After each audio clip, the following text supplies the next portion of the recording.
Welcome in everybody to Fantasy Pros MLB. This is Leading Off Live. It is me, Joey P, Joe P Zapia, and of course, that's my friend the Welsh, and it's all of you, the Peanuts and the Cracker Jacks, hanging out here, talking baseball. We got a fun Friday program. We're going to get to some more of your questions today because Thursday, not a lot of games, but Welsh, certainly a lot of home runs, especially if you are the Angels. My goodness, I had a lot of FOMO because I told you yesterday my second choice was Mike Trout. He was your choice to hit home runs, and that guy hit home runs yesterday. Sometimes you're first and sometimes you're last, Joe. And you were last. I was first. We did get 2 homers with Mike Trout to push up on the board.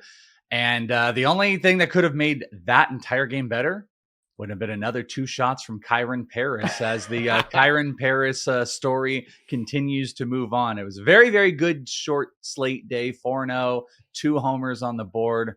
I'm ready to roll, baby. Yes, well, 2 homers for Joe Adell, for Taylor Ward, for Mike Trout. So I think the bigger story here, Kyron Paris hit a bunch of home runs too. I think the bigger story is this ballpark. Can we talk about the ballpark a little bit here? This little tiny rinky-dink fake Yankee Stadium down in Florida that they're playing in now.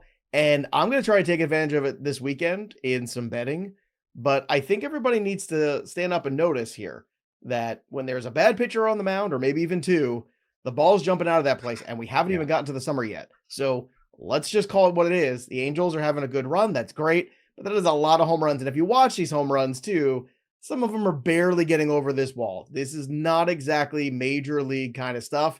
It's becoming Southern Yankee Stadium, which is exactly what it was when the Yankees designed it. You're very much irked by these wall scraping homers. This is like 3 straight days where you've brought up these like, because they're all happening in the same place. They're all happening in the same place. That's what I'm saying. I'm just saying for it's great. I'm very happy for you. I'm happy for Mike Trout. Thanks. I'm happy for Kyron Paris. He seems like a heck of a young man. I like him. I'm rooting for him. But this is business. Sound like it. This is business. Okay. And I'm trying to make sure that we're giving out good advice here as best we can. Now, we also had history made yesterday. The first official CINCO STINKO goes to Nick Castellanos. So I feel great about this. This is going to be a trivia question. Call your family. Make sure everything's all right. There you go. So what did you think about it? Would Nick Castellanos, the guy that you thought might be the first CINCO STINKO? I didn't think you would be the guy. I got to be honest with you. I hadn't sat up and thought, who will be the first official CINCO STINKO? I kind of was like in my brain, it was Altuve having that, or actually it was Churio having that 0 for 5 with 5 strikeouts. But I am glad because I got a rush of tweets when it happened of like a bunch of different people. And I was like, oh, okay, everybody is into this. So Nick Castellanos, he's made us proud. He's in the record books for the most insane home run call of all time. He is now connected to natural disasters and connected to the first ever CINCO STINKO. That is kind of funny. Like Nick Castellanos, weird things do follow him in his baseball career. This one of many now. I didn't even think about that. You know what we could do though in the future is we could do a CINCO STINKO board. We could try to track and bet like who do we think is going to have. What would be best is if it was like right at the start of the season and we just said from here on out, who is the CINCO STINKO leader for the season? Everybody gets one name and then you go. Well, congratulations, Nick Castellanos. Good on you, my friend. Let's get to more things that Welsh is very happy about. Spencer Schwellenbach, another great start for him. His ERA is now 0.45. His whip is 0.65. He has 19 strikeouts and 3 walks in 20 innings. Welsh, I mean, I feel like this is just your day to gloat here. I feel like this is all Welsh all the time. Well, how that usually works is I will be put back in my place today. It is always the I don't hold on too long. Like it was a good day. Betting was good. Homers were good. Schwellenbach was great. I mean, the last bet we threw in was the under 3.5 runs in that game, and that one smacked. But we'll be put in our place pretty quick. So try not to be careful. But it was a great pitching matchup if you ended up watching it. Luzardo was like a little bit wilder, where Schwellenbach was just was almost unhittable. His slider was absolutely ridiculous in that one. He had 18 swings on it. It got a couple called strike. It had some whiffs. There wasn't big whiffs in this, but I had mentioned I didn't love the strikeout props in this because Philly had actually done pretty well against righties and Atlanta had actually done pretty well against lefties. So it wasn't like this big strikeout matchup, but four-seam fastball, 41% CSW. He was hitting his points. They both gave up a lot of hits in general, but man, you just watch Spencer Schwellenbach and you just know he has control. And that's something that some elite pitchers, if you've watched throughout the season, like the elite guys, when you just know at any moment they have got control of the at bat, even if they gave up a hit or give up 2 hits or they walk somebody and you know they can get back, that's that sign of the elite pitchers. And there's not a lot of guys that are holding that right now. You feel like Skeens has it, Skubal has it, DeGrom has it, but even some of the really good ones, Garrett Crochet does not have that this year. Schwellenbach does. He is in control at all times, and he is going to vastly have a big fantasy return on your drafting. I don't think there's anything else to do about it, but yeah, it's a third straight great outing from Schwelly. Well, his stock for Cy Young has moved up considerably after yesterday. I don't know if you saw it. You want to take a guess of what the Spencer Schwellenbach Cy Young number is right now? Oh, I think it was last time you told me it was like 11-1, or no, it was 9-1. I said it actually. We were talking about somebody else. I'm going to say it's probably like 6-1 right now. Plus 700. Okay. Yeah. Plus Yeah, because 700, Skeens got so hit a little bit, so I can see that. Jesus Luzardo, as you mentioned in that same game, 1 run, 6 hits, 6 innings. His ERA is at 1.50. His whip is at 1, 25 strikeouts, 5 Ks, and 18 innings. He's been great. Also has been good. Walker Buehler looks sharp despite the fact that the Red Sox can't catch anything. They moved Devers off third base, and the defense continues to fall apart for this team. What, 14 errors they're up to now? It's absurd. But anyway, Walker Buehler, no decision. Strikeouts 7 and 6 in a third innings. Boy, if only he was a free agent, and maybe, I don't know, maybe the Orioles could have maybe taken a shot on a guy like Walker Buehler. Maybe, just maybe. Gavin Williams, we talked about him in the buy video earlier this week, and go back and watch that if you're still looking to make some deals this weekend. We said, hey, this start against the White Sox is crucial. He has a good start. That window's going to close. Try to acquire him beforehand. And we were right. 7 strikeouts in 5 innings, 1 run ball over the White Sox. So Gavin Williams hopefully getting back on track. Speaking of getting on track, Ronald Acuna is set to meet with a team of doctors early next week, and the expectation is that he is going to be cleared for lateral movement, moving like this, back and forth. So that means the outfield. That means pretty soon we're going to get Ronald Acuna. Now let's play the game. If he starts getting cleared next week, and by next weekend is playing in the outfield, how many days, give me the date in May that we get Ronald Acuna? I'll set the over-under. May 8th. Friday, May 8th. It's a Friday. It's spring. It's warm. Sorry, you just ended so abruptly. Oh, Joey froze, though. I think that was a Joey freeze. We almost got the puppet. That ended so abruptly. I did. I'm going to say, was that you said Friday? I'm going to go Friday 10th, the 8th. 9th, 10th. I'm going to say 11th, but on a Monday. I'm going to say we start fresh with a Monday. I could give you a better one if I was looking at the schedule. I kind of think it might be like a home series that they do, but let's go with you said 9. I mean, I'm going to go 11th. Okay. The 11th it is for Welsh. I'm going to take the 8th there. Well, I was going to say over under on the 8th. So I'm going to say, I guess I'll go over there too, because I do think it'll be on that weekend. So right around there. Maybe it's a push. Maybe the 8th is exactly the date. Now, we have to get ourselves prepared for disappointments. And we were trying to get everybody prepared for that, because although Zebby Matthews was the guy that we were hoping we were going to get, we did say on the show yesterday, and I think the day before too, that it might be David Festa because he's had more experience in the major leagues. And it will be David Festa, at least for now. So Pablo Lopez goes to the IL with the hamstring. So Festa gets the call up. Now, Festa was pretty good after those first couple Rocky starts last year. He did not have a good spring. So is Festa a streamer for you potentially while he fills in for Mr. Lopez? Okay, so the first answer, because there's a couple things here. First answer is maybe long-term. I'm not starting him today. Somebody had tweeted like me and like Frank Stamfel and stuff. You could. Don't particularly want to start him. 5 ERA in his 2 starts in the minors so far this year. Really high whip. I'm actually kind of going against him. As more of a longer term ad, I might be interested, but I did the same thing because our Fantasy Pros account tweeted out like, hey, David Festa. And I'm like, that's not how you spell Zebby Matthews. And then people had fun with it. But here's the real piece to it, though. Pablo Lopez's start was for Monday. This does not line up with Monday. So Zebby is likely to be called up, and it's been talked about for Monday. So we might see Zebby for a 2 start next week, or they're talking about a 6-man rotation with days off. And I don't know. I would assume Zebby lined up with Pablo doesn't fit the 6-man role, or maybe David Festa does more. So we're going to have to see the results. I'm not starting Festa. I think I might start Zebby on Monday, and he's better lined to potentially have like a 2-start. But that's the current landscape for them is Festa and Zebby. Theoretically, are both going to be up. I line with Zebby a tiny bit, but both should be a little weary with both of those guys. Before we get to more disappointments, let's talk about your questions. Matt on the mound. I have 2 util spots. Who should I start today? Ben Rice, Kyron Paris, and Volpe. I think it's Rice and Paris. Don't you think? You got to play the hot hands here. Yeah, I think so. I mean, because you did say today, you didn't say like, should I cut Volpe's Luis back Robert? home, so this is where Volpe is, Yeah, exactly. also That's viable, exactly right.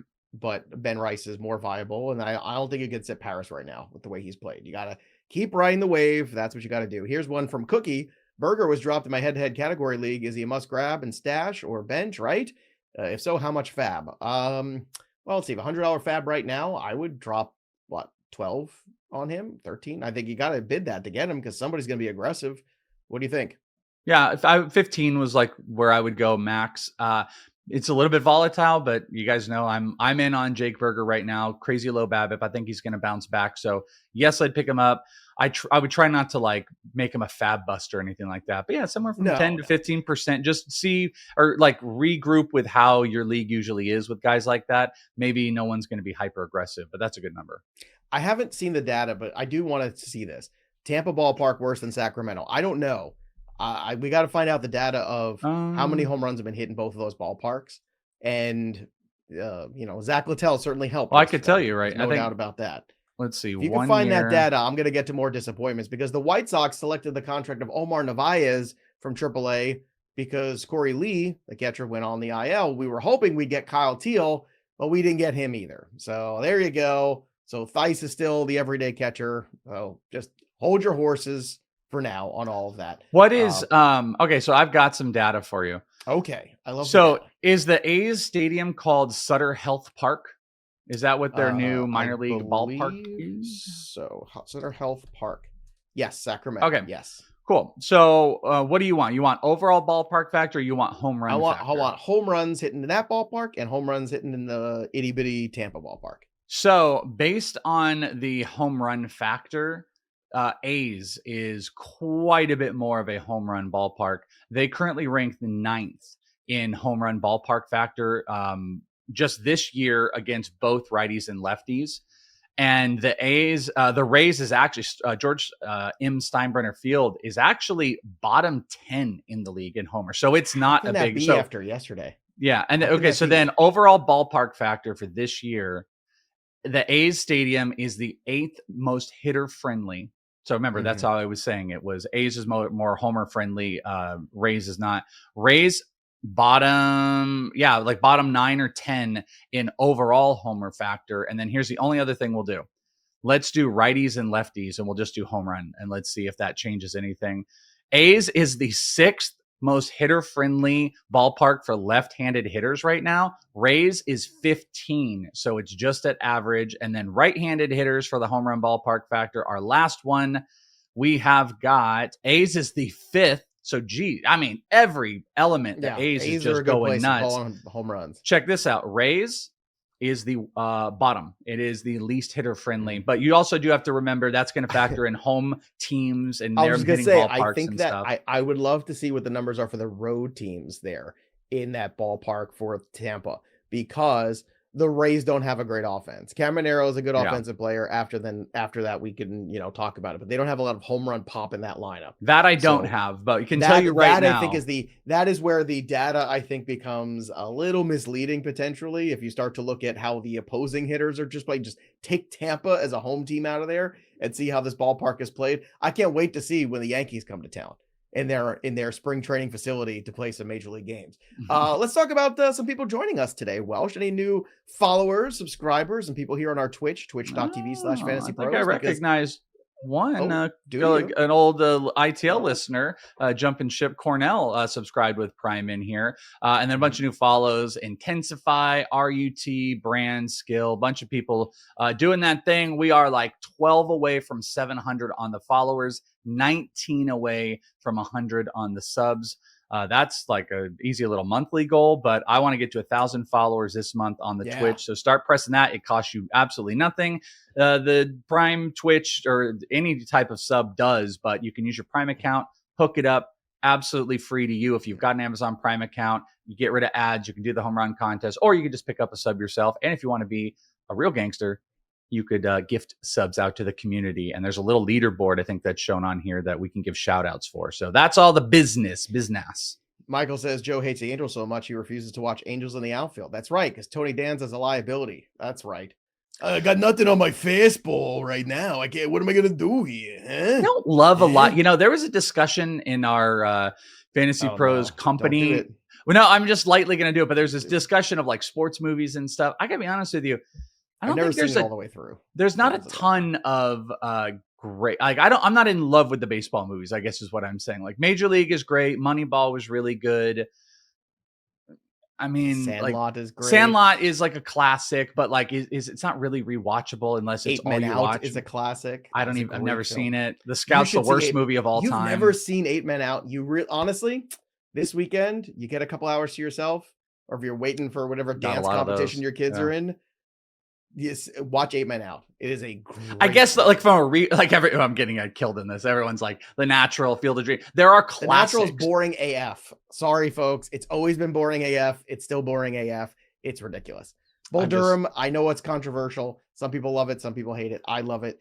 It's whatever. Are you selling high on Hunter Green? This is from JK here. Worried about his injury potential. No, I'm not selling on him at all. I think this is finally the realization of all the talent of Hunter Green. He looks fantastic. Welsh, are you trying to get rid of any Hunter Green shares? Because I'm not.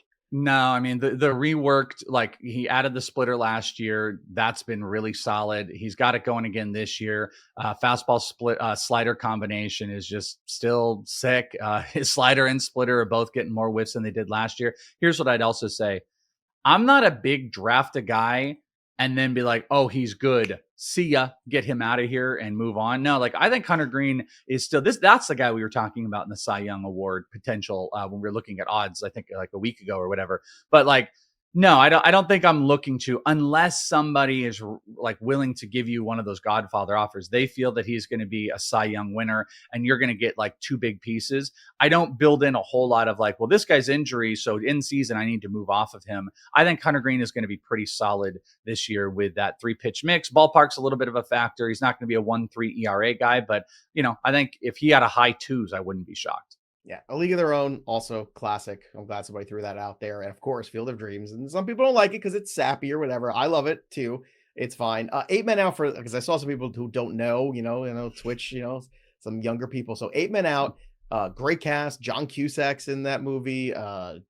Charlie Sheen's in it. All some really good people in this movie. All the actors that the young people really know well. John Cusack and John Cusack Charlie is Sheen. A pretty famous movie star. Nobody knows John Cusack. Well, I didn't say David Strathairn, and I didn't want to like really date myself there. But anyway, it's about the 1919 White Sox scandal, and it is spectacular. She was Joe Jackson, the whole deal about what happened there. And what's so fun about it is there's different groups of people that are trying to pay off the players to throw the games, and there's no communication between them. So it's all this weird intertwined stuff where one group is pretending they're not involved in it, but they are secretly, and another guy's doing it for them. Another group thinks they're involved in it. And it's this incredible unraveling of this stuff. And the story is fascinating. The acting is terrific. It's a great book too. Read the book. It's a phenomenal book. So 8 Men Out. If you haven't seen it, go see it. Also, this was fun. I saw this on the internet today. Disturbing, but also fun. Normally we have a lot of creepy things when we do our AI pictures here, but this wasn't AI. This is actually a real picture. Look at this guy. Yeah. Look at this. Did you see this? Yeah, the video is actually a lot more stressful because like he has this snapback when he does release. And I saw Codify do that where they're like, this is not AI. It's a complete torque. And then he goes in and it just snaps back. It almost doesn't look real when he pitches. It looks like a little glitch. I'm not sure that's really great for long-term health, but you know what? Let's throw this out. He is taking some of the stress off of the shoulder and the arms and he's putting it all on his lower back. I was thinking he's putting it all on me. His name is Ethan Getting and he's from Wayne State. So there you go. I'm The gonna high fountains of five him. Wayne. Gonna high five him up there. I mean, all the stress is on me because this is terrifying as far as I'm Will you concerned. high five him for me, please? Your hand is closer. Like his hand is right there for you. Yes, I will. I gotta figure out there you go. direction. There you go. High five. There high you five. go. As a 40-year-old, I'll that take this gives off. me a lot of stress, by the way. Like as the Oh back. my god. I wouldn't get up this for 3 rib days. cage. I mean, jeez. Anyway, let's get to down on the farm here. The White Sox are going to promote top infield prospect Chase Meadroth from AAA Charlotte.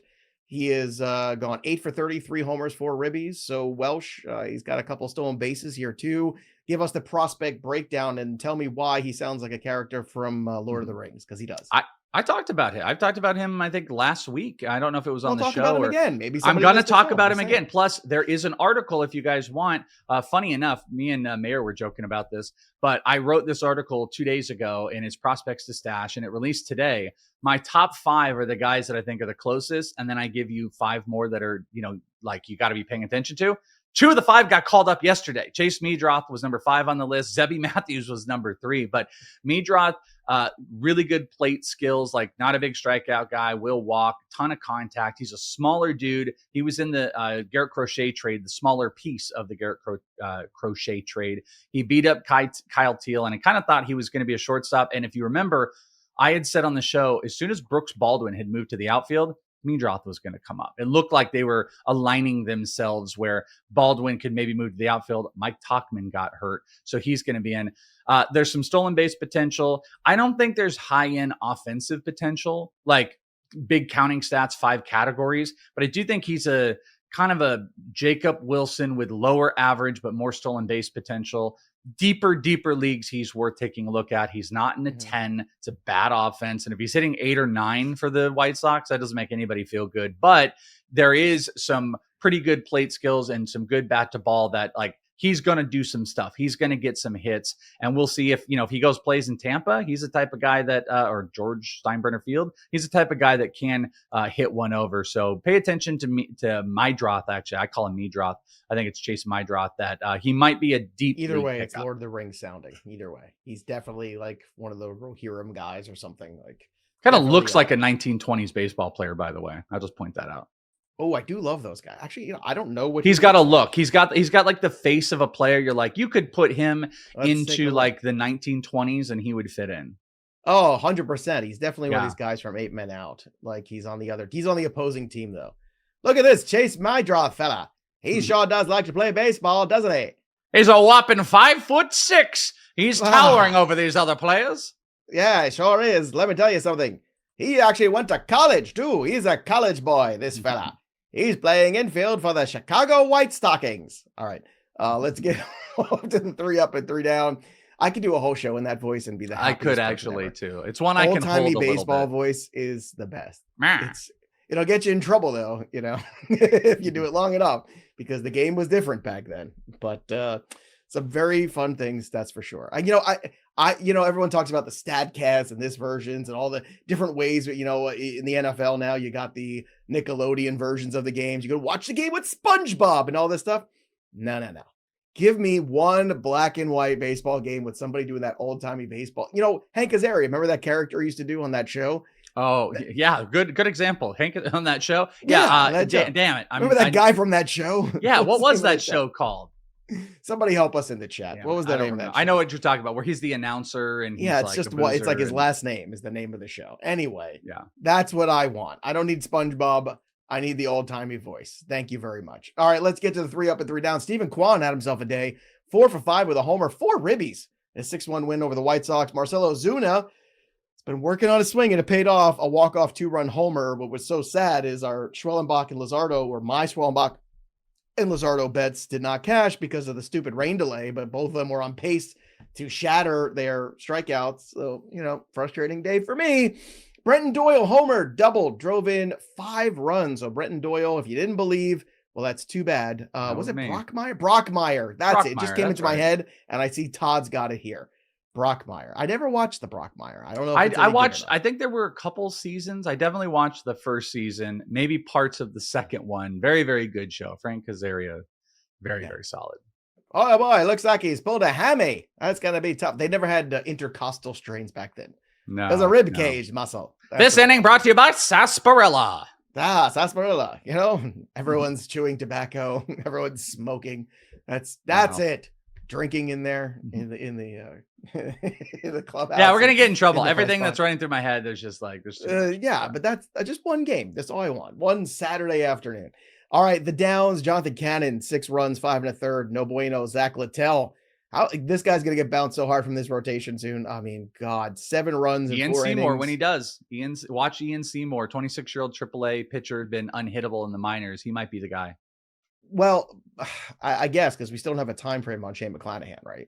Yeah, no, we don't. I think it's still like a bit. That would be the guy that they would go to. But yeah, I mean, I guess to your bigger point, then like when McClanahan comes back, I don't know. Littell's got it's Littell's spot that goes away. Whether it goes away suppose. before McClanahan, that's a different story. But if he keeps pitching like this, it's going to be. Also, I want to talk about this. Alec Bohm dropped to the 7 spot in the Phillies lineup. He has not hit at all. We've seen this happen before. Some slow starts, the crowd gets on him. So he is hitting. Check out this slash: $178, 196, 200, 0 homers, 3 ribbies, 10 strikeouts, 1 walk. I feel like I could get up there and do a better job than Alec Bohm right now. I'm just saying. Yeah, I mean, I'm not looking defensively, to, but offensively, I think I can do it. I will say this, underlying stuff is pretty sporty. He's actually down to 160 right now, but hard hits better than ever. He's barreling better than ever. His expected batting average is 277. So there might be, there might be like, let me look at his BABIP right now. BABIP is 200. It's 100 points lower. Like they're trying to get him going, but Alec Bohm is not someone you get super excited about kind of in general. They were trying to trade him in the offseason, but I do think underlying stuff is telling us like there's a bounce back period if he starts getting cut, but he's still like low leveragey fantasy stuff, RBIs, and that's really what you're going for. There were rumors about him being traded in the offseason. Yeah. You remember that? Seattle. There's a big talking, Seattle right? one. Yeah. So, I mean, maybe, just maybe this time Alec Bohm doesn't get the bounce back. I'm just saying I would not be shocked. I think the Phillies are in a very win now mode. You know, you've got Bryce Harper in his prime. You've got this incredible pitching staff. So far, knock on wood, you've had some good health. To me, this is when you if Bohm's not getting it done, you go out and you make a deal for a third baseman. Like you just figure it out. So watch this situation closely. I think the leash for Bohm will be shorter than it was in the past. Another third base question from JD. What do y'all think about Josh Young?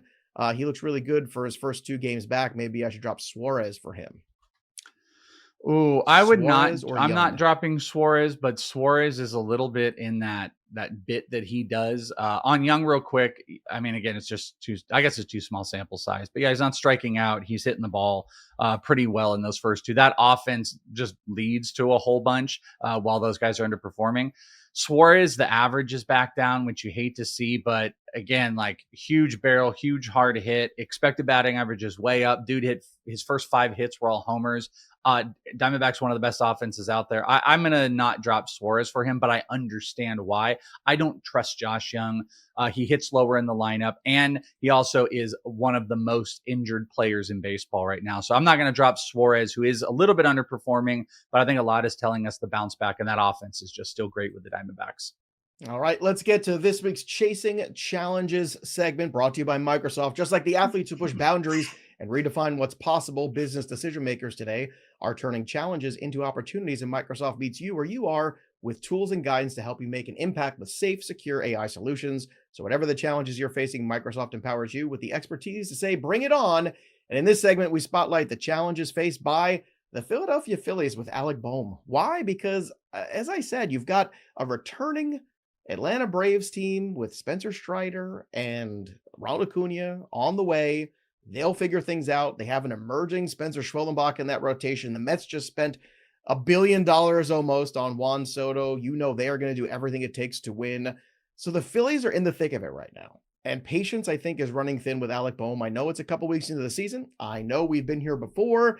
I've also seen the crowd turn on Alec Bohm before and eventually him get things going. But I think this is a different scenario in 2025. I do not think that the Philadelphia Phillies will be as patient as they have been in the past. So maybe it means kicking the tires on a veteran third baseman who's got a contract expiring. Maybe it's going out there and finding a more long-term solution. But whatever it is, Alec Bohm needs to get a fire lit under him quickly, because you cannot fall behind too far in this East with these teams, especially with a Washington Nationals team that I think is going to be plucky all season long. So the Phillies are in it. The Phillies are still my pick to win this division. But Alec Bohm right now is a liability, and dropping him in the order is not a good sign. And now I think he might be officially on notice after trade rumors all offseason. So we'll see if the solution is Alec Bohm patience, or if the solution is finding another person to replace Alec Bohm in that lineup. And that's this week's Chasing Challenges segment. Remember, Microsoft AI solutions empower you to take bold steps and new ideas to help drive your business forward, not backwards. Nobody wants to go backwards. And with Microsoft as your trusted partner, you can navigate your journey with confidence, finding innovative solutions and reaching new possibilities. Visit Microsoft.com/challengers to learn more. Injuries, not too many. Ranger Suarez looked good in his first minor league rehab outing in low A. 1 hit, 3 scoreless innings, but Spencer Strider struck out 13 guys in 5 1/3 in AAA. Welsh, you think he's ready? I think he's ready. What do you think? He is ready. He should be back in the rotation. I guess they didn't say, or I just didn't notice what they were saying, but like, this is going to be the move where he's going to be back. I would assume early next week we're going to get back in the rotation, but struck out 13. He's been absolutely ridiculous in those minor league starts. Looks healthy, ready to go mid-April, just like they said. Mwah, enjoy the discount. He was one of those guys I moved up a little bit later once we started getting that news, but he legitimately has a shot to be at the tippy top of fantasy rotations. And now you think about Chris Sale, Strider, and Schwellenbach. There is not a better 3 in baseball with those 3 right now. I wonder actually now too, because April is a distant memory by the time we start turning corners into the summertime.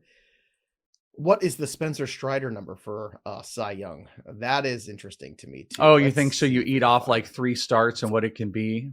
Well, I'm just saying that's all it is. At the end of the day, what it's just tough with Skeens in that division, and like Sale, who just won it last year. I think that's a tough one to do. But Strider, if you're willing on to, a much higher profile team, the Braves and but they have Chris Sale and Schwellenbach, who are both higher odd Cy Young candidates than him. Plus 2,200.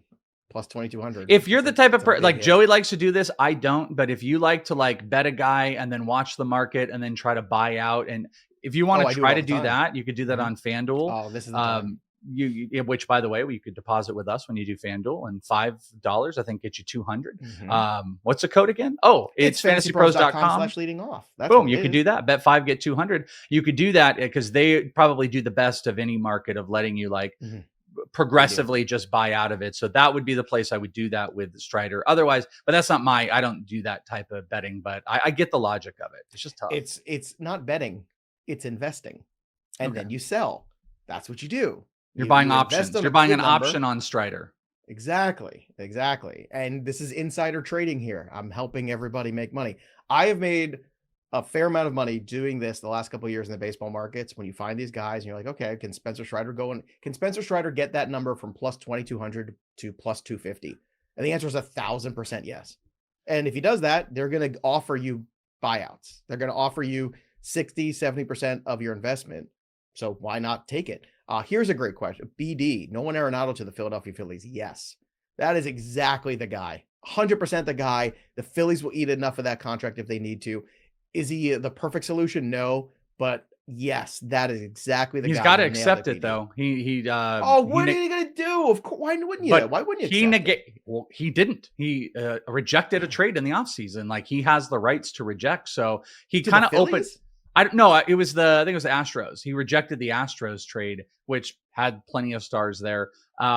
So he's got to be able to like accept it. And he seemed more accepting to it towards the back half of spring training or right towards the end. So I assume, but just throwing that out there, like, he has to accept it. I don't know if that's where they want to go, but if Bohm is such a albatross to their offense, I suppose so, but they have to have a replacement. And then you're talking about like, is this going to be a 3-way trade? Like Arenado goes to Philly and Bohm goes to somewhere like Seattle. That would make some sense. And then, those two teams move something over to St. Louis will just take a prospect. Who's at the Cardinals? That's how it goes. Yeah.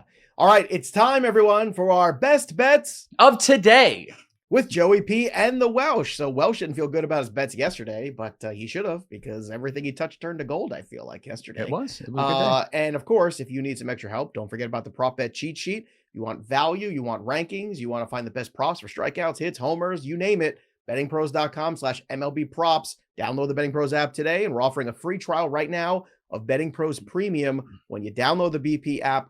Betting Pros app, and use that promo code leading off 1 week free of the premium tools. For me, I'm going with team totals today. How about in Tampa? Yeah, against Taj Bradley. Atlanta Braves. I saw Matt Olson take like a 12 pitch at bat yesterday. Ozuna's getting hot. I think Riley's going to turn it around. Yeah, let me tell you something. The Braves are starting to get hot, and now I'm going to test my theory, which is these teams that come into Tampa are going to rake, and I'm going to start with the Braves. 4.5 team total. Let's take the over plus money. Same thing with the Red Sox. I'm going to take this one against the White Sox in Chicago. 4.5 is the team total. You're getting basically even money on that, minus 102.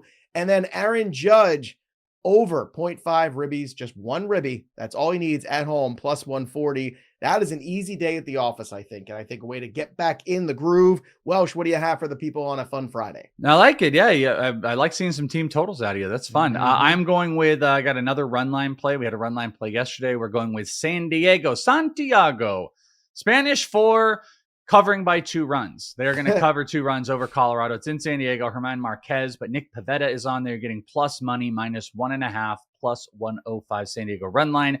I'm going to go with Texas money line. It's minus 125. Jacob deGrom is pitching. It's Bryce Miller, Jacob deGrom. It's a good outing. Murphy's kind of interesting, but it's like minus 160. So minus 125 Texas money line backing Jacob deGrom. And then I am going to take the Detroit Tigers' first 5 team total runs. Take a breath. Over 1.5. So I am betting that Detroit is going to score 2 runs in the first 5 innings going up against David Festa. David Festa had a little bit of a rough start in the minors already. Tigers, fun fact, in the first 5, I believe are the 3rd highest scoring team through the first 5 innings. So minus 140, it's a bit juiced up, but Tigers to score 2 through the first 5, Texas money line, and San Diego run line plus 105. There you go. Those are the best bets of the day, which brings us to the home run board where I think Welsh is going to be higher than he was yesterday. It's just a guess. I don't know how many people had Angels, but let's take a look here. And what do we have? Well, we have a Sammy Sosa jersey to give away, number 1, and we have the Welsh all the way up to the 6th spot. Look at that, Welsh. Far out goes to 10. George H84 goes to 10. Razor Ramon drops to 3rd there. The Welsh at 6th. Welsh, what a time to be alive, right? I mean, you've got to be loving this right now. I think that's the highest I've ever been on this board, especially like after like the first week. But Mike Trout gets me 2 on the board. That's the fun thing about the contest, by the way. If you don't know, if your pick hits 2 or 3 homers, you also get 2 or 3 homers. So right behind Wonky, though. Wonky is the scariest of all of them. Wonky's always high up on this list. She absolutely destroys the home run contest. You guys can still take part in it. Me and Wonky are starting to move away, but join the Discord, get a sub on here, get in and start making your picks today because you still have an easy chance to beat Joe Pisapia, who has 1 on the board. Joe's giving you guys a head start. You're like the freeze. Oh, you have 2? I have 2. Oh, okay. You're like the freeze. I have an Ohtani homer and a Brent Rooker homer from last weekend. Okay. And now I'm going to have more homers because I'm taking Aaron Judge for the weekend. So Friday, Saturday, Sunday, Aaron Judge at home.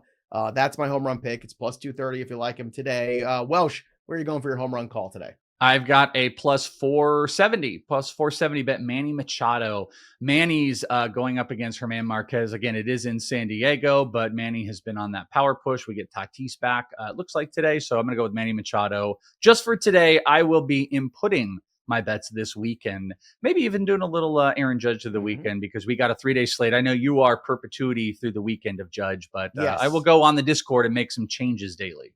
I'm a busy man on the weekend, so I just make my Friday through Sunday pick. That's my guy, for better or worse. So we'll see you on Monday.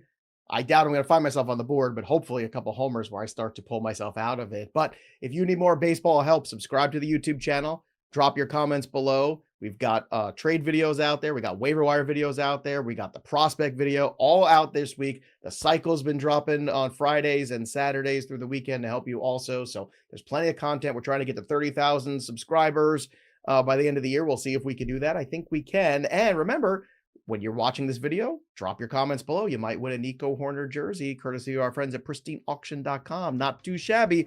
That'll do it for us, but the story of the game goes on. For the Welsh, I'm Joey P. We'll see you next time, kids. Boy, oh boy, what a lovely day for baseball out here. I don't have anything. I just love that voice. Check out this fella. Boy, look at that mustache on that boy. It's like the Dave He Chappelle sure can bit. hit. See? That guy walloped that fastball.